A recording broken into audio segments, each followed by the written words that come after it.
하나님이 주시는 오늘의 말씀 누가복음 20장 1절에서 18절의 말씀입니다. 자, 이제 예수님의 장소는 예루살렘입니다. 그리고 특별히 성전이에요. 그리고 예수님의 시간은 십자가에 달리시기 전 한 주간, 마지막 한 주입니다. 오늘 성전에서 예수님이 행하신 일을 우리가 보았는데, 권위에 대한 질문을 받고 그에 대한 답을 하시는데, 그 답에 특별히 포도원의 못된 일꾼들에 대한 비유를 더하여서 답을 하고 계세요. 자, 이 말씀을 가지고 오늘 우리 첫 번째, 성전에서 복음을 전하셨다. 성전에서 복음을 전하셨다. 이 뭔가 조금 어폐가 있는 것 같지 않습니까? 복음을 성전에서 전했어요. 자, 1절 우리 시작할 때 보면, 하루는 예수께서 성전에서 백성을 가르치시며 복음을 전하실세. 자, 복음이 나왔으니 우리가 복음이 무엇인지 한번 다시 생각해 봐야 되죠. 복음은 기쁜 소식입니다. 기쁜 소식. 뭐가 기쁜 소식이에요?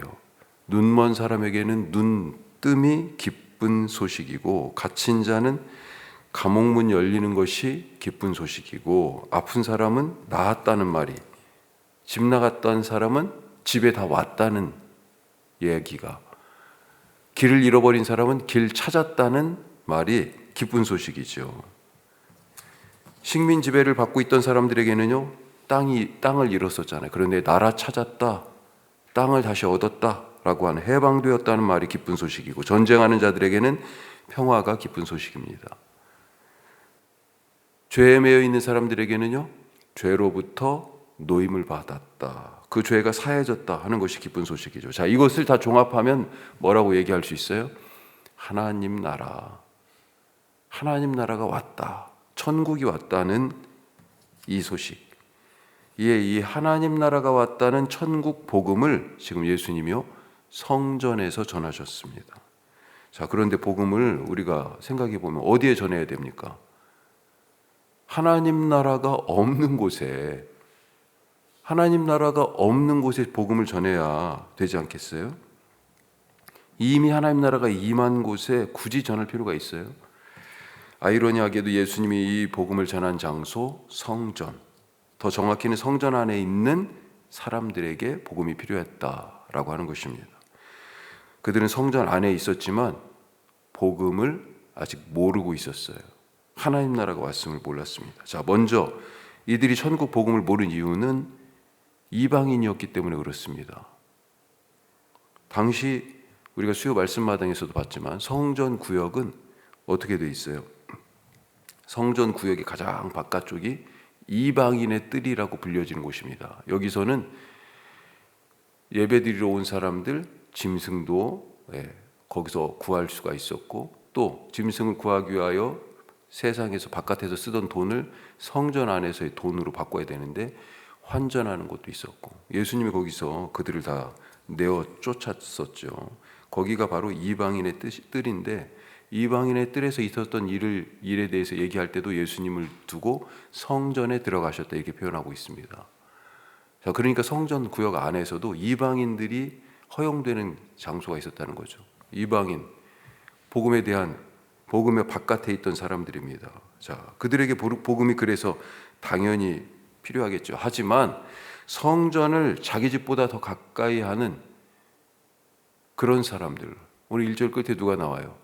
대제사장과 서기관들과 장로들이 나오죠. 이런 사람들, 복음을 모르는 또 다른 사람들이 등장하고 있다. 성전된 나는 어떻습니까? 여전히 천국 복음의 말씀이 필요하지 않습니까? 우리 교회는 또 나아가서 이 땅의 한국 교회, 이 지구상에 존재하는 우리 교회들, 어디보다도 복음이 필요한 곳이 바로 우리들이 아닌가, 요즘 그렇게 생각합니다. 자, 두 번째로, 하늘로부터냐 사람으로부터냐, 그런 말씀을 하세요. 아마도 이전에 예수님이 성전에서 장사하는 사람들을 전날 내쫓은 일을 두고 벌써 보고가 다 들어간 것 같죠. 예수님은 아마도 이 성전 관리자들, 이 성전 권력을 쥐고 있는 사람들에게 딱 블랙리스트에 올라가 있는 것 같습니다. 자, 예수님이 복음을 전하고 있다는 보고를 받은 대제사장들과 서기관들이 장로들을 데리고 지금 성전에 막 급하게 예수님 있는 쪽으로 나타났습니다. 와서 예수님께 묻습니다. 자, 2절 말씀 오늘 같이 뭐라고 물을까요? 말하여 이르되 당신이 무슨 권위로 이런 일을 하는지 이 권위를 준 이가 누구인지 우리에게 말하라. 성전에서의 모든 행위, 누가 그걸 허락해 줘야 돼요? 대제사장이 가지고 있다고 지금 생각하고요. 뭐 굳이 또 얘기하자면 산헤드린 공의회에서 결정할 수 있다 이렇게 생각하겠죠. 그런데 예수님은 어제 성전에서 무슨 일을 했습니까? 희생제사로 쓸 짐승들을 다 내쫓아 버렸어요. 환전상들의 상을 뒤엎었습니다. 이것은 단순한 영업방해가 아니고 그들이 볼 때는 예배 방해 행위예요. 유대 사회를 지탱하는 성전 시스템에 대한 반대고, 이 성전 시스템이 그냥 나온 게 아니고 율법에 기반해서 지금 움직여지는 거다라고 믿고 있기 때문에 율법 파괴다. 그리고 무엇보다도 유대 사회를 부정하는 것처럼 사회를 뭐라고 할까요? 뒤집으려는 전복 세력처럼 보일 수도 있겠다 하는 겁니다. 자, 그들 보기에 어제 그렇게 난리를 쳐놓고 오늘 아무 일도 없었다는 듯이 지금 뻔뻔하게 성전에 나타난 거예요. 그러면서 가르치고 계시는 거예요. 천국 복음을 증거하고 계시는 겁니다. 그래서 온 거예요. 누구 허락받고 이런 일들을 하느냐고 묻습니다. 자, 이들은 자기들의 권위는 이미 성경으로부터 하나님으로부터 부여받은 것이다 라고 하는 지금 나름대로 자신감이 있는 거죠. 대제사장, 이미 사실은 대제사장이 처음 출발이 누구예요? 아론이죠. 아론. 모세를 통하여 하나님께서 아론을 첫 번째 제사장으로 세우시고 그 이후에 대제사장은 누가 돼요? 아론의 후손들 중에서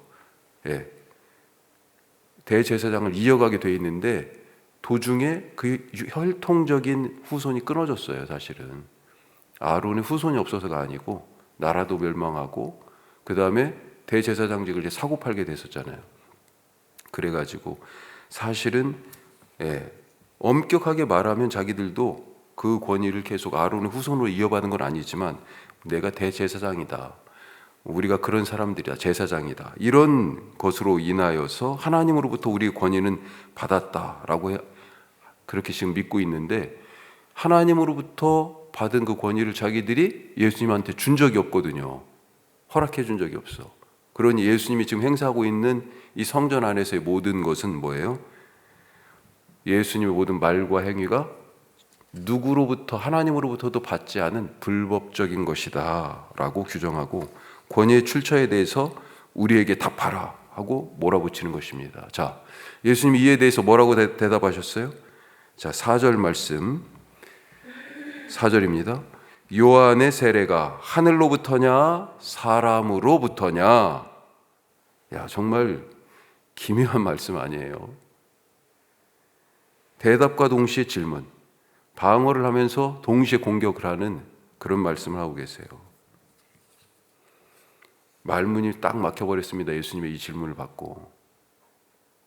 모든 백성들이 선지자로 인정하는 세례 요한과 멀찌감치 거리두기를 하고 있던 이 사람들, 갑자기 예수님의 질문에 막다른 골목에 몰렸습니다. 뭐라고 대답해야 될지 자기들끼리 지금 상의하는 내용을 보세요. 이러지도 못하고 저러지도 못합니다. 비겁해요. 얼마나 비겁한지. 결국 우물쭈물하다가 대답을 포기합니다. 진리 없는 자들의 모습입니다. 그래서 이들이 있는 성전에서 예수님이 복음을 전하셨던 거 아닐까요? 진리를 모르는 자들에게서. 사실 예수님의 질문은 우리에게 너무 중요한 말씀 아닙니까? 우리에게 지금 똑같이 묻습니다. 너희가 하는 모든 것들, 내 그 말은, 네 그 선택은, 네가 가는 그 길은, 네 생각은, 네 감정은 하나님으로부터냐 사람으로부터냐? 대제사장들의 그 말과 그들의 행동을 두고 누구로부터냐라고 지금 물으시는 것이 똑같이 우리에게 어디에서 근거한 것이냐, 그래서 왜 그렇게 말하고 왜 그렇게 행동하느냐, 어디에서 근거해서 우리에게 그렇게 질문하고 계세요. 예수님의 말과 행동, 그의 삶 전체는 예수님 자의적인 것이 아니라 아버지 하나님에게서 나왔습니다. 내 삶은 어디에서 나옵니까? 내 말은 내 감정에서, 때로는 홧김에, 너무 기분 좋아서, 너무 우울해서, 막막해서, 누구한테 배웠기 때문에 어디에서 온 거예요? 출처가 어디입니까? 자, 오늘 세 번째 말씀, 하나님의 손에서는 버려지는 것이 없다. 하나님이 딱 붙잡으시면요, 어떻게 돼요? 예수님의 손이 닿으니까 나병이 고쳐지고요, 예수님의 그 손의 못자국 때문에, 못 박히심 때문에 우리가 손으로 지은 모든 죄가 사해졌어요. 하나님의 손에 붙잡히면 버려지는 것이 없다. 자, 무슨 말씀이냐? 오늘 이어지는 포도원 이야기, 아주 악한 포도원의 일꾼들이 포도원을 강탈하려는 목적으로 세를 받으러 온 주인이 보낸 종들을 거듭해서 죽이고, 결국은 마지막에 상속자인 아들까지, 종들은 때려서 보내고 마지막에 상속자인 아들까지 죽였다라고 하는 것입니다. 자, 이런 못된 일꾼들을 주인이 결국은 와가지고 진멸하여 버렸다라고 하는 이야기를 비유로 들려주셨어요. 자, 우리가 짐작하듯이 이 포도원은 이스라엘입니다. 이사야서 같은 경우는 이스라엘을 포도원으로 계속 비유해서 얘기하죠. 이스라엘 포도원은, 일꾼들은요 유대인들, 그리고 종은 하나님의 선지자들, 그리고 아들은 바로 하나님의 아들 예수님이죠. 권위는 원래 누구 거였습니까? 포도원은 누구 거였어요? 아버지와 주인과 그 아들 거죠. 포도원은 원래 예수님 것이었습니다. 이것을 가로챈 사람들은 포도원의 나쁜 일꾼들, 지금 대제사장 일당이라고 예수님이 지금 말씀해 주고 계시는 거죠. 대제사장 일당은 포도원의 악한 일꾼들처럼 아들을 죽였지만, 하나님은 건축자가 버린 돌을 그 건물의 머릿돌로 사용하신 것처럼 사람들이 죽이고 버린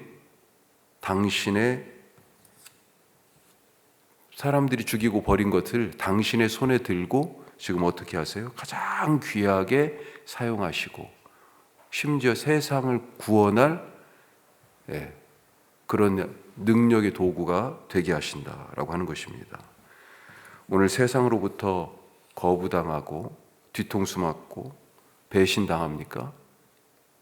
세상이 버린 것을 하나님이 당신의 손에 잡으시고 가장 귀한 곳에 쓰시고 가장 빛나게 하신다라고 하는 것을 우리가 잊지 마시기 바랍니다.